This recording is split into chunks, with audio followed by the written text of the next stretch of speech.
So how damaging do you think this John Mcgahon controversy is for Fine Gael? I think it's particularly notable that this is coming only a day after Fine Gael launched its manifesto, and that really ought to have been the thing that almost inserted some jet fuel into Fine Gael's plans and all this, and their approach to really inject some momentum into a campaign which had otherwise been a little bit stuttering so far.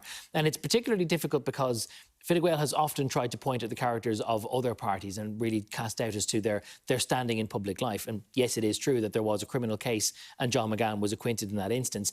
But the very fact there was a civil judgment registered against him, and now the fact that the footage has been circulating and that the victim was photographed in yesterday's Sunday Times, does reanimate the whole thing. Certainly Simon Harris would have hoped that all of this was put to bed. That civil case did conclude a number of months ago. At that time, Simon Harris said there was no difficulty, and John Mcgahon had already been confirmed as a Fine Gael nominee at that time. Interestingly, only inside the last half hour, the returning officer in Louth has finally confirmed the ballot paper for the election on Friday week. 24 candidates on it, and John Mcgahon is now listed there. If he even were minded to withdraw, it's too late to take him off the ballot. All right, Gavin, let's talk about the independents for a moment. Whatever the outcome, they are going to form a key part of the next Dáil, whether it's in government or opposition.